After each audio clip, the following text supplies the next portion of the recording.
very interesting and very useful technique, I would say. It's about related to pertinent to the emotional management. About emotional management, I've talked about a lot in other videos. I've given the link in the description. Please watch it. Here I'm going to elaborate about a specific technique, which is a very powerful technique for those who got a lot of emotional problems. When I talk about emotions, I think one emotion may stand very strong in your head, that is anger. Yes, I'm here going to talk more about anger here and also elaborate one particular technique that's called emotional journaling technique, because many people don't even know why they get angry or why they get emotional. It's not only applying to this anger or it's called anger management or something. We can apply this to every other emotions we feel. And if you really are a person looking to control your emotions and be in charge of your own lives and not let the emotions to dictate things about you, or no emotions to ruin the relationships, you need to be well in control and harness the energy and also maintain this power within yourself. So you are the one who is going to control this chariot, that is the mind. Okay, so let's see how you're going to be the driver of our own lives, isn't it? So I'm sure all of us definitely do have emotional moments in our lives, and we really regret later the way we reacted, or we just did something, or we just said something, and because of which even lost a job offer, or we lost a relationship, or we ruined the friendship, or whatever it may be.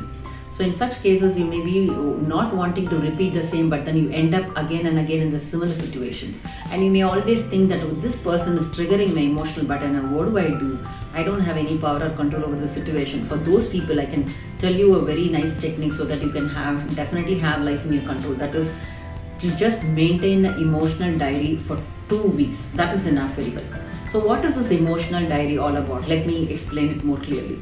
So let's say you can just take up a diary or a journal, or if you're a techno-savvy person, you can use your smartphone for the same, and just have a column called serial number, date, and then you have your situation or a person who triggered emotion in you today.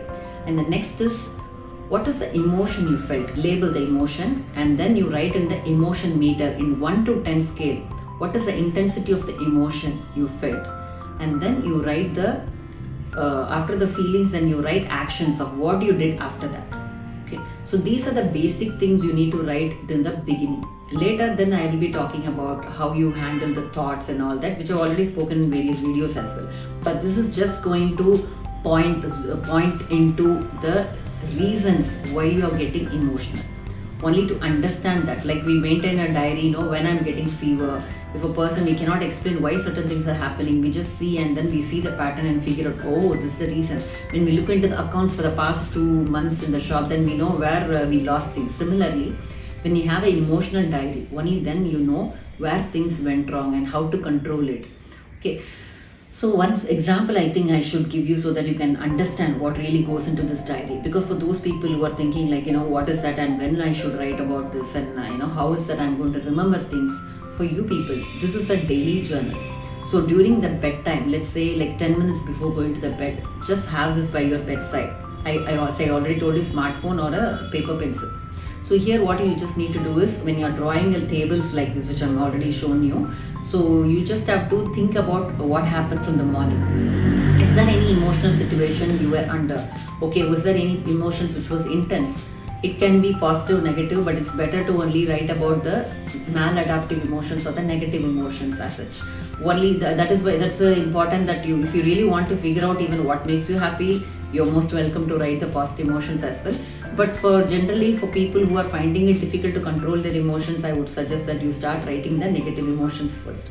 So I'm sure in a day, we would have often felt angry or upset or irritated or fatigued or tired, or any other negative emotions. I'm sure jealous, all these emotions would have gone through. But then the problem is that we are not aware of it.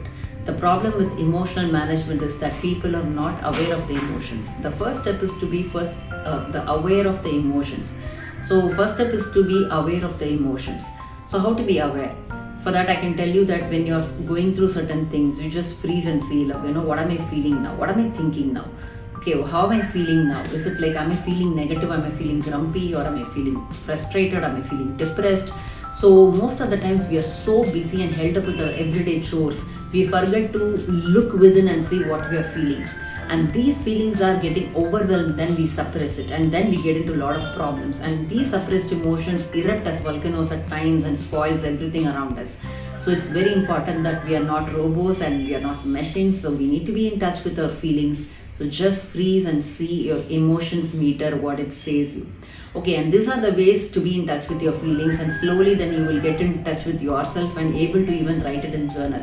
But I'm sure at least in a week's time, let's say the past 1 week you would have felt emotional, let's say anger. We'll take that for an example. I will also talk about, I will give you examples for what goes into the diary with one interesting thing. So let's say you had a fight with your friend and you got very emotional and you shouted and you actually said all swear words to the friend. So this is the emotion you felt, you understood. Now going back and little bit digging back to see what situation actually triggered this anger in you. You were in a mall and your friend came late. Very simple example I'm giving you. So in your journal, what you write it is serial number 1 and the date is today, let's say whatever date in March month, and then let's go to the situation. Okay, I was in the mall, I was frustrated that this person turned up. Okay, so the situation is that your friend did not turn up. That's a situation which was a precursor to your emotional situation. And then your emotion can be anger, frustration, upset. So these 3 emotions you write, and just next thing is most important that you're going to rate it in the scale of 1 to 10. Let's say anger. You felt anger. Did you feel explosive anger or did you just felt angry? That's it. So you're going to number it. Now it's going to say, I felt really angry, I felt very explosive. In that case, it's 10 out of 10. If in case like you felt anger and you were later able to handle it and all that, it's just 4 out of 10 or something. So 1 means less and 10 means more. So this is how you just number the emotions. And for anger also you need to write the number, for frustration also, for also upset, whatever emotions went through, all the mixed emotions you had. So now going to the next thing, behavior. What did I do after that? So I ended up shouting at my friend, okay, and what happened after that? So this is what I shouted and the situations went very bad and awry. So these are the things you write it. So just write and forget it, okay, just don't keep thinking about the patterns or how it affected you later. All that I'm not asking you to think. Just very simple, just in the night, think back right from the morning. Did I have any strong emotional situations? Did I feel very negative about anything? If it is yes, please write all these things and keep it in the journal. Forget it. After 2 weeks, open the journal, look into it, and I can challenge you, you will be surprised to see there will be a pattern emerging in the past 2 weeks for those reasons which triggered anger in you. Because until then you will be thinking that, oh, this person has triggered anger in me, this situation has actually triggered anger in me, this pollution, this commotion, this traffic, and all these things actually this maid, all this have triggered emotions in you. But then after 2 weeks, you will see a pattern in you, that is something in you, within you, actually was a major reason for your anger to come out. Okay, for you to understand what could be that surprising element. It could be either your perfectionism or your expectations, or it can be anything. So this is where you understand and be in touch with your own self. That self-awareness will improve, because most of the times people only blame it on people or situations. It's not always the case. If that is the case, then everybody should get angry for the same situation. Is it the real scenario? No, right? Because we don't get anger. Not every 2 people feel the same emotions for the same situations. Not always. So why the person A is not able to feel anger? Why am I alone feeling anger? That means something in me is actually bringing out that anger. So if you maintain this emotional journal for 2 weeks time, you will clearly understand a pattern and lot of awareness will come in, because emotions are after all very important for us to understand. It is a signal that something is wrong and something is very important to you actually. So that is where self-understanding and self-awareness goes high. So in these situations, after you figure out there is something in me which I'm not able to tolerate, or I have a lot of expectation, or I have a fear of abandonment, or I feel people are like, always setting me up for failure. All these thoughts, it's within me. And then next point is to address it. How do I handle it? How do I dissolve these kind of ideas about myself, and how do I improvise? And so once you improvise, I'm sure in the next 2-3 weeks, the same situations or the same people, whoever triggered the so-called emotion in you, will not trigger anything from you when you change the core actually. So as I sound, it's not that easy, but then you will see a lot of good things happening after your awareness levels are high. After all, in counseling, we do this time and again to improve the awareness of the clients, and after that they are in very much control of themselves. At least if not, if they cannot prevent it from happening, they can at least be in control when it is happening, and I know I'm going to get angry, but I'm going to deploy my relaxation and deep breathing techniques to remain calm. Let's say if I'm a mother and I'm sure when my son or daughter is not studying, I'm going to get angry. The awareness of this situation, and and also knowing one more extra thing, that I have a lot of academic expectation from my children. I want my son or my daughter to be, the best. It's after all the expectation. But if you think more maladaptive or abnormal, that if they fail, I fail, these kind of beliefs and thoughts are going to make your anger even more explosive. So this awareness about yourself and your attitude about yourself, about other people, is going to be the key to handle your anger in future, or also even handle your depression feeling, or even to handle any other negative emotions, whatever you are feeling or experiencing in your life currently. Many people are blind to it, and many people think as if they are the byproducts of, they have to suffer everything, endure all the sufferings, or the world could give them, or they self-pity themselves. It's not always the case. There is something in you which is making your life more miserable also.